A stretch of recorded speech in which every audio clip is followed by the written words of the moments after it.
Hi, I'm Jacqueline Snyder, and this is the Product Boss Podcast. I've helped launch and grow thousands of product-based businesses, even one of my own. And over the last 20 years, I've seen behind the scenes of businesses just like yours. Whether they are makers, manufacturers, artists, or food and beverage businesses, I have spent so many hours studying it all. I've discovered what makes them successful, what mistakes they could have avoided, how did they turn their ideas into a successful business, and what are the strategies that they have used to make more sales and be discovered by more customers. And this is what this show is all about. Whether you're just starting out or you're looking to become $1 million product boss, I'm here to give you the permission to chase your dreams, no matter how big or small. All you need is the right mindset, a little courage, strategy, and support, and you too can be the next $1 million product boss. Let's do this. Hey, product bosses, and welcome back to another episode of the Product Boss Podcast. I am your host, Jacqueline Snyder, and let's say your coach in all things product-based business. And today I'm taking you behind the scenes of another coaching call. I love to do these once a week where I will coach my students or people in my community, and we will dig deep into topics that are really important when it comes to the strategy of moving their business forward. And so I get the opportunity to coach these students. It's absolutely incredible. I love all of the different ways that they're building their businesses. And if you've been listening to the podcast, you can see that you can really make and sell anything. And there's different paths for everybody. So today I'm coaching Kayleigh, and Kayleigh is the owner of Inspired to Enrich, who sells story coins that are used by teachers and parents to inspire more creative thinking with their children. Now, Kayleigh started her business back in 2021, but she's still feeling stuck in the baby stages as she is yet to grow past those occasional sales. And I see this so often for so many people in my community where they have a really fantastic idea, but they don't know how to get this thing started or to start to make income. So we're going to dig deeper into that in today's call. Now, she is considering pivoting into a completely different direction, but she's also wondering if there's anything she can do or say for her current business to keep going with it before she tries something new. And oh my goodness, I love this kind of question. So if you've ever wondered if it's worth it to keep going with your product, or maybe it's time to pivot and try something new, then you're going to love this episode. All right, let's dive in. Oh my goodness, friends. If you are anything like me, you probably spend more time running errands than running your business. Am I right? Like everything needs something. We got to run around. And I knew that this was like a major issue for me back in the day, which is why I decided to get help where I could. And I decided to let Instacart handle all of my grocery shopping. So I no longer had to worry about running all the errands and having to run out and get more almond milk for my lattes. Rather, I was like, you know what? We're just going to let Instacart handle that. So I want you to imagine skipping the store and getting back to designing, packaging orders, making, or maybe actually taking a break, even a nap. Remember those? Okay, so with Instacart, you can get groceries and essentials delivered in as fast as an hour so you can focus on growing your business without sacrificing a meal. Plus, less stress and more focus. And here's a tip. I've actually used Instacart before to order gifts from my daughter's friends' birthday parties because I haven't had time to run out and get presents. And I've been able to get the packaging, like the gift bag and the gift, like hello Sephora, delivered to my house while I was in the middle of coaching sessions so that I could have the present, right? It's like having a personal assistant without having a personal assistant. So if you want to do what I do and get the help where you can try it now if you head to theproductboss.com/Instacart.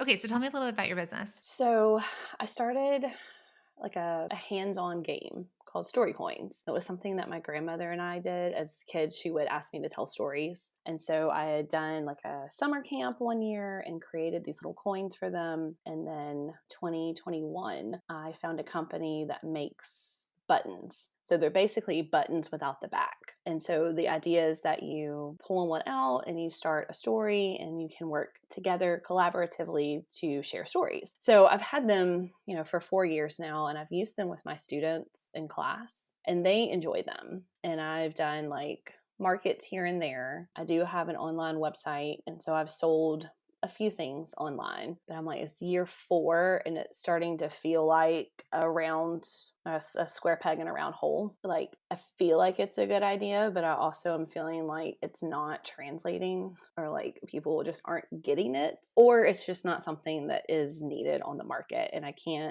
have another idea of something that I'm working on. And so I'm kind of debating if I should just put this to bed and put my attention into the other interest that I have, or if I should keep digging because I keep thinking about like that illustration of the guy in the mine that's like one axe throw away from reaching all the jewels.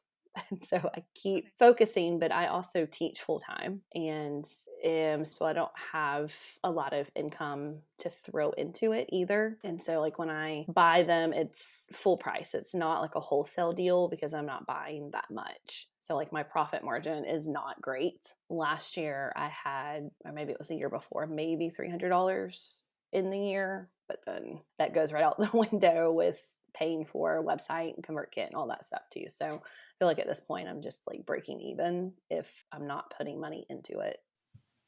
Do you believe in this enough? Like maybe you don't have everything figured out yet, which we can work together on, but do you believe in the product as a teacher, as someone who grew up doing it? Because first we need to think about, and you're in the academy. So like we talk about your why. So let's first define whether that is going to hold you strong enough into it.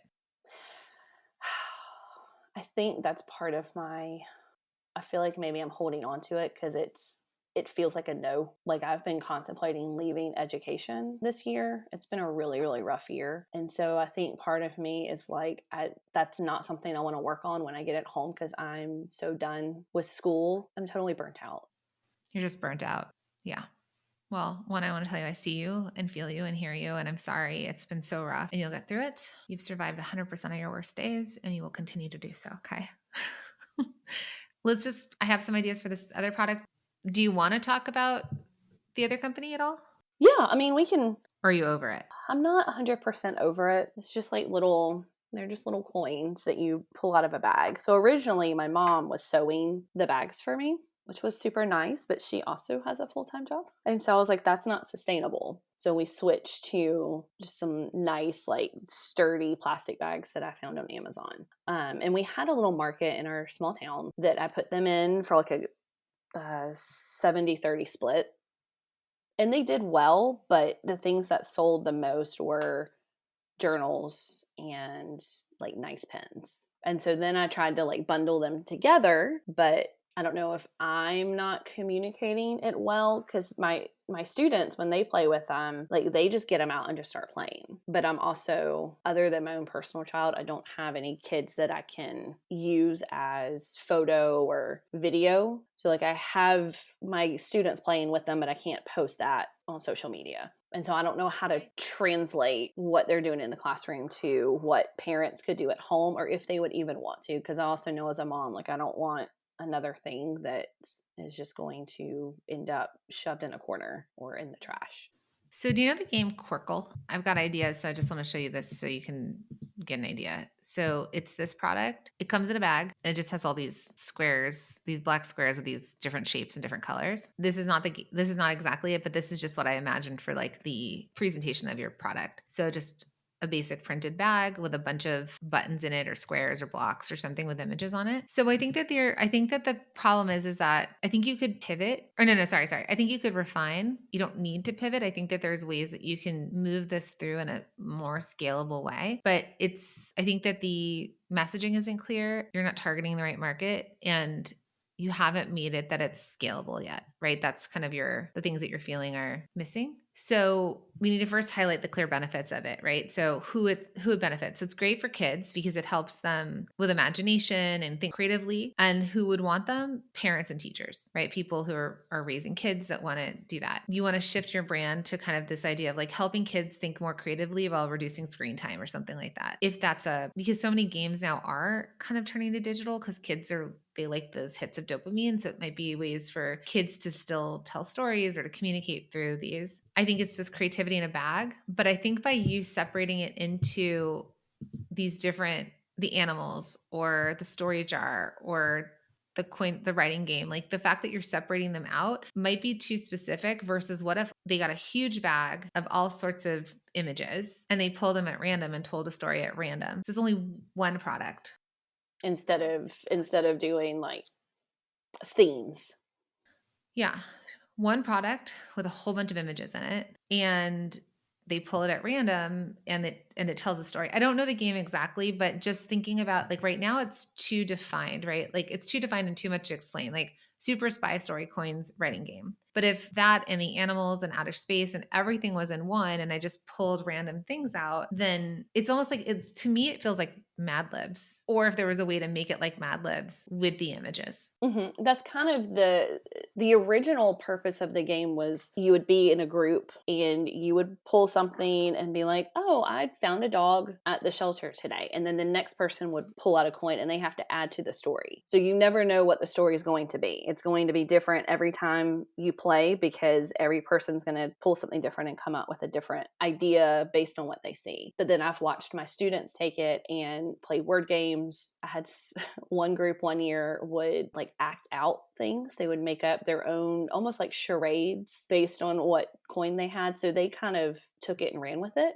And so I think, like you said, I think maybe I'm overthinking it when the kids are going to take it and kind of play with it on their own. You might be over teaching it or over controlling it. So it could be this bag of images, right? This bag of coins with all the images on it, that 10 ways to play, 10 plus ways to play. You give them the inspiration and like a bunch of different versions of it. And then it could be like, and more, like let your kids explore. So last night, my kids and I, we were playing Pictionary. So it could be pull one and play Pictionary, and they have to try and explain it with that. Or they have to pull three of them out, make a sentence that then they have to do Pictionary about, right? Like you could take it complicated. You can get inspired by other games that exist without copyright infringement, but like let's say Mad Libs and say, exactly what you said, like write a story, because there also has to be a winning element. So there has to be this way of like there's the creative play, but then there's also maybe there's games like to win, like is there a hot potato version of this where it's like you keep adding to the story, but then there's a timer in there, and then the timer. So pull on familiar games that are familiar to the parent or the whoever, where you don't need to reinvent the game, but you give them other uses for these images. And now it's like, because Quirkle someone bought me and I still have it in my cupboard. I always forget how to play it, to be honest. And they're very smart people who bought it for us. And I'm like, they play chess. Like they're very smart. I've kept it because it's in this bag and it's different than all the other games we have. It's not in boxes, but it's like something to pull out. Like we play a lot of Rummy Cube in the house. My grandma, like same thing. It's like a bunch of it's like colors and numbers and simple. So I think there's just ways that you can take, another thing could be like a version of Rummy Cube where you like pull the 14 images. And I don't know if there is a way to like play the game where it's like it has to tell a story. Like you have to be able to complete a storyline on the thing where it's like the giraffe took a cab to the grocery store, like has to make sense. So you get really fun and creative of all the different ways to use these story coins, throw them all into a bag. And then now it's just like unlimited amount of games through your imagination. And all of a sudden parents are like, oh, that's cool. Like I've got unlimited games in this one product, and they don't have to understand all the different components of it. And they know there's like lots of ways to use it. Yeah. I like that a lot. I think I was overcomplicating it. And I think combining them would be more beneficial. And then I wouldn't feel, because pricing is hard for me, because I know like if I'm marketing to teachers, I don't want to overprice it because I know what companies charge for things and it's outrageous. I want to be fair with my pricing, but also make a profit. So I think offering more makes me feel a bit more comfortable about charging more.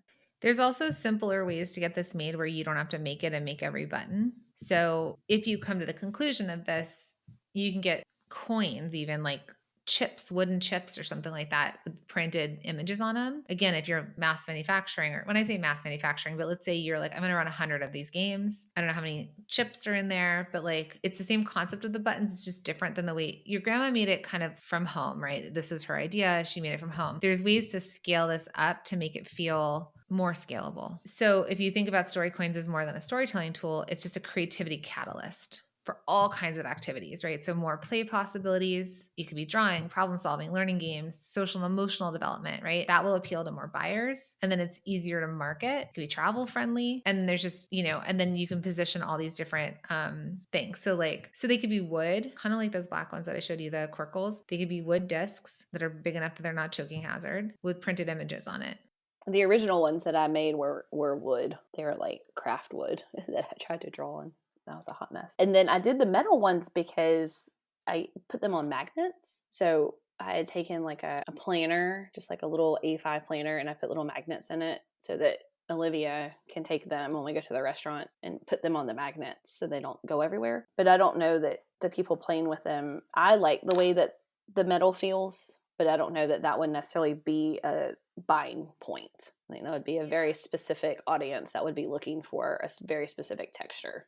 And I want you to be careful with, if we think about games and stuff too, like there's not a lot that comes in metal because when you're dealing with kid products, like you do need to do your research with the Federal Trade Commission, and like there's certain laws about lead testing. There's just a lot of stuff, choking hazards. So I know it sounds more complicated, but to scale a kids product, you really want to be very aware of the laws with kids products. So ChatGPT. So I dropped in the idea into ChatGPT and it's already giving me all these things like how to position this new product, Imaginarium coins, Think and Play coins, the creativity challenge game, the everything bag of fun, whatever, how many you could do, games and play ideas, story sprint. Each player draws a button and adds a sentence to a growing story. Quick draw whatever is on your button in under 30 seconds. Word association, say the first word that comes to mind when you see the image. Act it out, right? So there's all these different things you can do. A pocket-sized game with unlimited possibilities. Parents, teachers, speech therapists, homeschoolers, game enthusiasts, and then it has like a whole bunch of social media stuff. Then I went to Alibaba and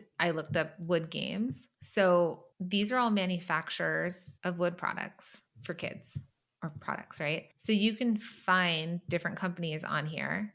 Like these are puzzle, they make puzzles, but if they make puzzles, that means they know how to die cut. They can make the wood. They're the certification here, which is eco-friendly. So you could reach out to places like this and say, hey, because look, they've done like, it looks like Melissa and Doug stuff, right? So they have the ability to print on wood and to make images. So if you want to look into this, you could message people like this and start to ask like, hey, I want to make 30 coins or 50 coins with, 30 different images on it that come in a bag like this. And then they'll tell you what their minimums are. And if they could do it, you could work on samples and all the things. So you could source in this way where you don't have to do any of the work and you could just import it. And then it's already like up leveled.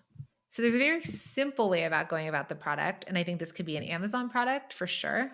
And then Amazon can fulfill for you. It's an invention that you're creating. Like I see like so many ways that this thing can grow, can be sold wholesale, but it's just that right now, the way that you're presenting it is not honed in enough. Like the idea is still very much like grassroots, you're trying it, but it hasn't been figured out yet to the level of like scalable, making sense. When we first started the call, Kayleigh came to me and presented a different problem for a new company she was considering starting. But I wanted her to tell me a little bit more about her story coins. Why? Because starting a new company is always going to be a heavier lift than just refining something you've already established. So for Kayleigh, I can definitely see her products being scalable and successful, but she's still very much in that testing and trying phase of selling because she's not fully honed in yet on what's the best way to grow her business and scale her product. Now, because she's not fully honed in on that, we decided to discuss a few different versions or pathways that she can take when it comes to really highlighting the benefits of her product and why customers might need it. So I say this all the time, maybe you've heard it, but if you want to have a scalable product, you need to be very clear on why your customers need the product. What problem does it solve for them? So the other way to look at this is what benefit does it give them that they won't find with other products or with other companies? So as I told Kayleigh, once she figures out the best way to present her product, then it will definitely be a scalable business, right? It's something that will grow and she'll see her sales go from occasional to consistent. So now let's dig deeper into Kayleigh's next steps. So for my website, would you suggest that I start fresh? Because the website I have right now is Inspire Teach Grow. And I started that 8-ish years ago. So it's like blog post, and it was originally a blog that I added WooCommerce to.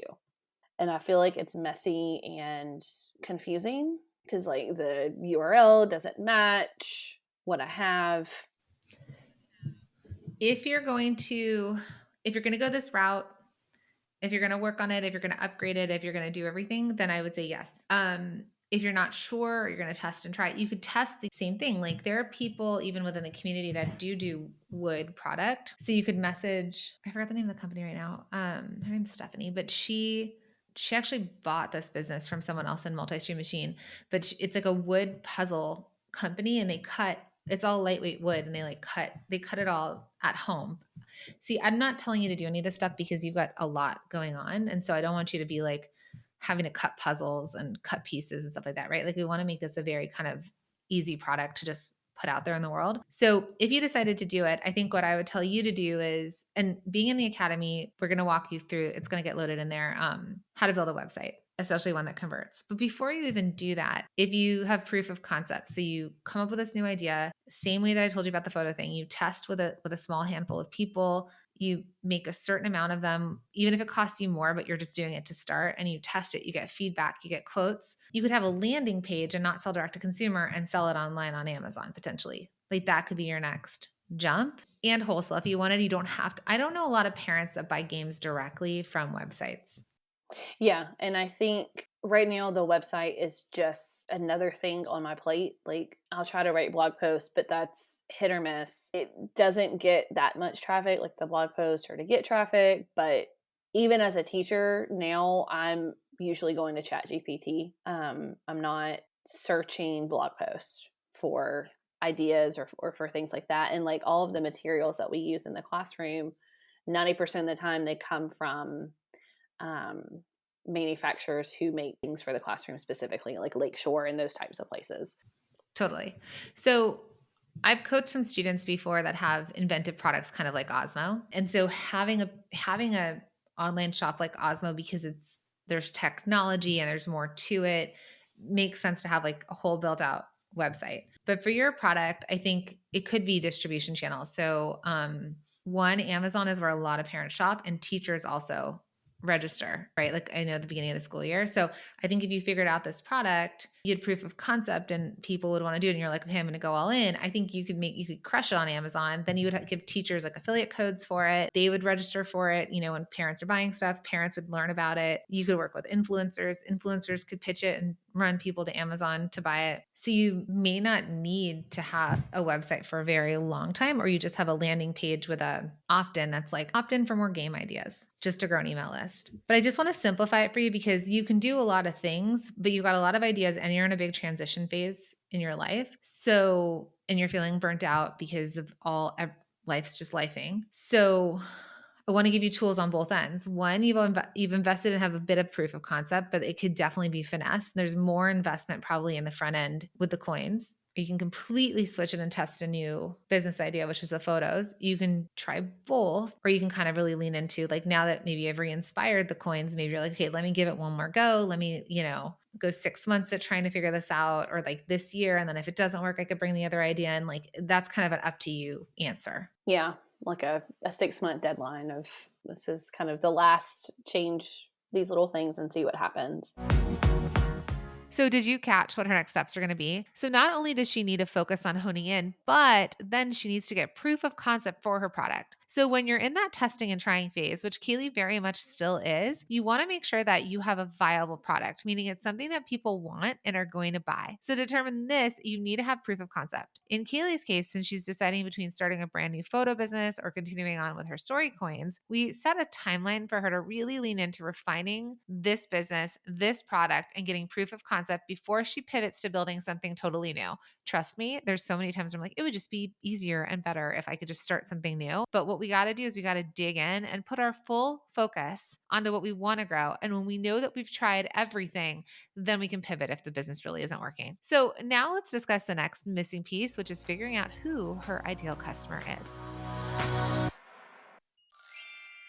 Hey friends. Okay, so I don't know if you're anything like me, but sometimes it feels like my self-care routine is slipping through the cracks because when I'm juggling and wearing all the hats in my business and doing all the things, I mean, the last thing I have to do is like really fulfill that self-care routine that my daughter's talking about. She's like, "Mom." So listen. So when it comes to running a successful business, you can't really pour from an empty cup. And a lot of times that self-care is like one of the first things to get yourself recalibrated. So that's why I want you to meet Glossy. Now, Glossy is my favorite daily beauty supplement designed to transform your skin and gut health from the inside out. And I'm actually an investor in this business because I so believe in this idea of science-backed ingredients for digestion and skin hydration. And Glossy makes it really easy to look and feel your best without that whole 10-step routine in the mirror, the thing I don't actually have time for. All I have to do is simply mix a stick into my water and I'm good to go. So if you want to try this, because I so believe in this business, I think it's amazing. It's done so many wonders for my skin and my gut, which are two things that I need help with. And you want to simplify your wellness and your beauty, all you have to do is click in the show notes and you can use the code Jacqueline Snyder. So it's my full name. Use the code Jacqueline Snyder and I'm hooking you up with 15% off your order. So cheers to glowing skin and a thriving business. Hey friends, are you unsure of what to say on social media or what to even send in your weekly emails? Well, what if creating content could be easy? Would you be looking for a shortcut to creating consistent content? Yes, consistent content, because you know consistency is key. Well, let me tell you, you are not alone when you feel like you're struggling on what to post or what to write in emails. And we know that you have that product part of your business down. But as you're listening to this podcast, you probably already know that to get more people to your products, to buy your products, you need to create great content. Oh, I know. I keep saying content, and that's the dreaded C word. And we can't tell you how many product bosses tell us that they want to create great content for their audience and their customers, but they don't know what to say, or they are so busy they can't find the time, or they really, really, really don't want to be the face of their brand. Well, no worries, because that's exactly why we created a year of content. It is your shortcut to creating consistent content that resonates with your audience and brings more loyal customers who can't wait to buy your products. If you want to see how easy this is and how easy it is to create content for your audience and your customers, head to www.ayearofcontent.com. So what are your thoughts around all of this? I mean, I definitely feel re-inspired, and I would like to give it one more shot before I totally, because I feel like I'm a little emotionally attached just because I put so much into it and I don't want to just give up on it. Yeah. So I think maybe giving it 6 months, and like if by, July 1st, I'm still feeling the same way, it's still just not getting the traction that I'm wanting, then we can switch gears. Okay.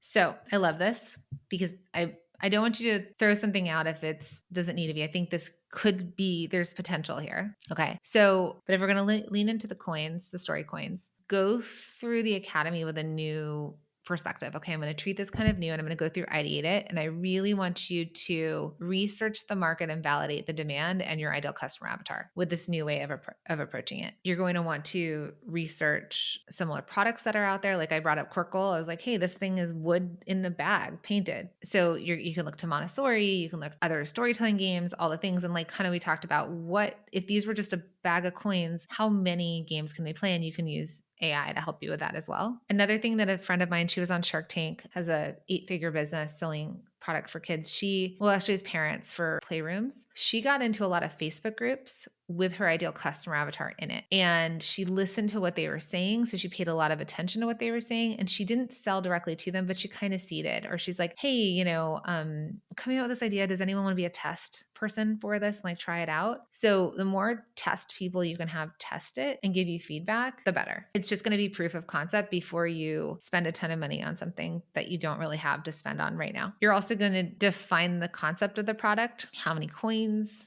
or wooden tokens? How many of those? What kind of symbols? Is it objects, emotions, characters, animals? Like leave all the Christmas stuff and all the holiday stuff out and just make it straight, usable. Yeah, more. I was using Canva. I mean, from what I can tell in their terms, as long as it's not like paper, because I have made things for like Teachers Pay Teachers, and I kind of stopped because one, it was a big workload to create digital things for teachers, but also everybody can go on Canva and just pull up a quick worksheet, and in their terms and conditions you can't use it for things that are easily replicated like a worksheet. So I kind of stepped away from that a couple years ago. So AI could even create your images for you now. So if you uploaded the kind of imagery you wanted, I have a student in one of our programs that was creating stained glass, and she was actually having AI create the imagery, and then she was remaking it in stained glass. So if, let's say, you found simple shapes or something like that you wanted to use, you could be like, hey, learn this kind of graphic. Now make me a picture of a boy, of a girl, a boy with black hair and brown eyes, a girl with, like you can tell it what you want. There's also other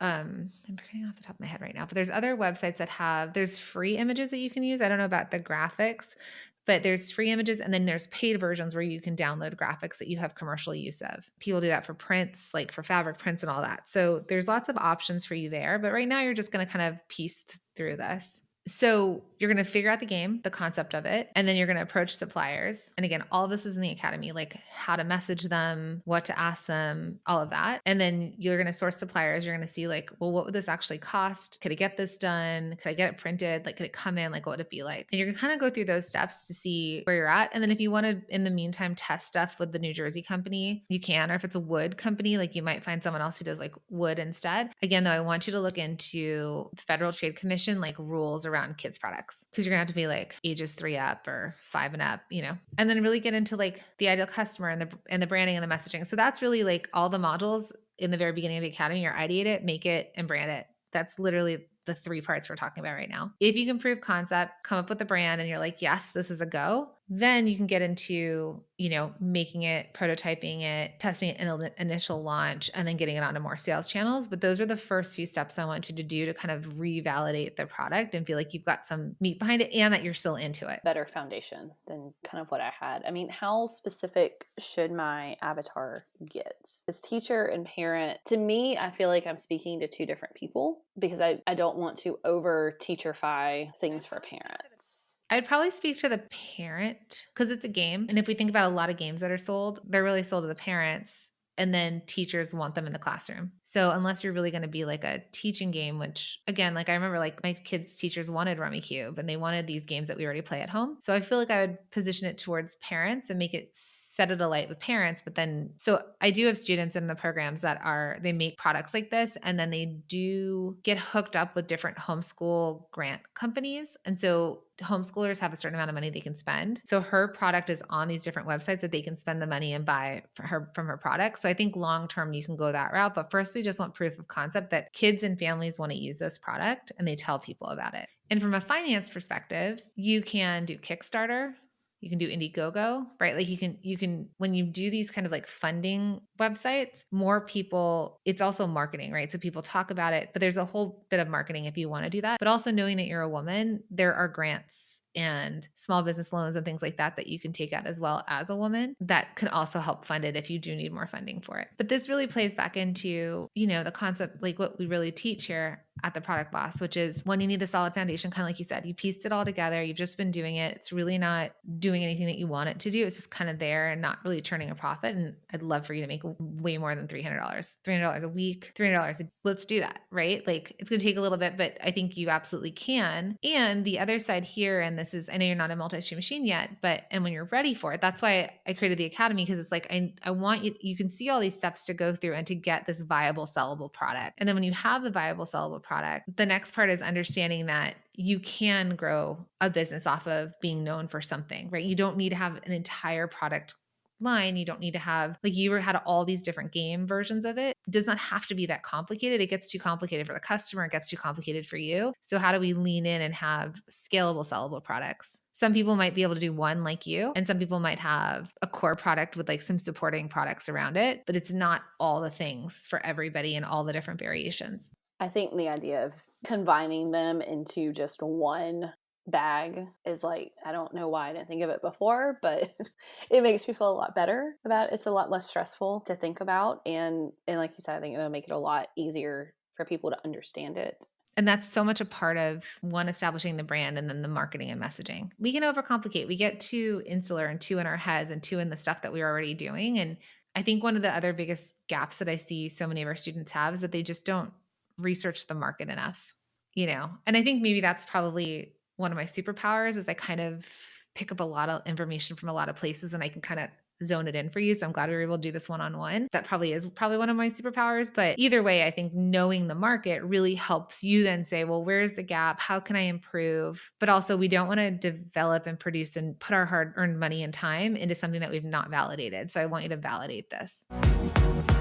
So I'm wondering if you're seeing where Kayleigh needs to go next. So what I feel she needs to do is dig back into that ideated phase of her business, which is one of the concepts I teach inside of the Product Boss Academy. Now, this phase consists of doing market research on her product and similar products like hers, and then really nailing down her ideal customer avatar based on the refinements we previously discussed her making. So my friend, if you're not super clear on these two things, then you're going to struggle to build your product-based business because you're trying to grow it all on a cracked foundation. So up until this point, Kayleigh has not fully nailed down or honed in on the ideated part and concept of her business, which is why I've encouraged her to really dig back into and go back to the foundation of her business. So if you're thinking to yourself, this makes a lot of sense, and maybe you're not sure exactly who your ideal customer is either, or you haven't done a lot of that market research, then you too need to go back and spend more time on the ideated phase. I don't want you to underestimate how important it is to the success of your product. This is legitimately why over the last year, I've created 2 new programs that hone in on this, because as much as I can teach you all the strategy to sell and to sell and to sell, there are these core concepts that you absolutely need to nail. And when you do, you'll see everything will start to work better. Okay, now let's wrap this up. That's why I said, like, people will make it and then jump to selling it, but they've skipped everything in between. And then it doesn't sell. And it's like, why is this thing not selling? And it's like, because you skipped it all. So yeah, a lot of that establishing of the foundation. I know it sounds foundational, but it's not. It's just all part of building a product business, you know? Okay. So if people want to support you, follow you on Instagram, shop from you, and see how this business evolves, how can they do that? Instagram is inspired to Enrich. And I mean, that's on YouTube and Instagram. I post videos. The website is inspiredteachgrow.com. You know, you can sign up for my email list there. I do have an email list, and I do try to like send out things at least once a month, like ideas. So yeah, Instagram, you'll find lots of fun, uncool things. Like we went to the College Football Hall of Fame today on a field trip, and I posted all of my lovely AI images that they created to put me into the Hall of Fame, you know, so that's great. And I post a lot of stuff like from my classroom and a lot of like writing prompt and ideas. So if anyone has any needs or wants for things with their personal kids, of helping them with school. Awesome. Oh my goodness, I loved coaching Kayleigh, and I get so excited in this ideated phase and really thinking through like, okay, let's look at the product. Let's look at the problem. Let's look at the customer. So I can't wait to see what she does with these refinements and when she takes action and digs deep. So the main theme here is that if she wants to keep going with her story coins, she needs to hone in and refine her product idea to make it simpler, gather proof of concept, and really nail her market research and her ideal customer avatar. If Kayleigh can implement what we discussed, I have no doubt that she'll be able to save this business and start seeing consistent sales. I think it's a really good idea. And if you do too, go let her know. So remember, if this episode resonated with you, my friends, you're not alone. But perhaps you could have been in business for years, or you could just be starting. Perhaps this is the time that you need to go back into the foundations of your business and get super clear on them. And shout out to all my Product Boss Academy members, because you all are nailing it in there, understanding that ideated phase before or when you come up with new ideas, right? You're kind of coming back to that and you're going over and over and over. So I love this. I'm excited for her. I'm excited for you. And remember, if Kayleigh can do this, so can you. All right, my friends, I'll see you in the next episode.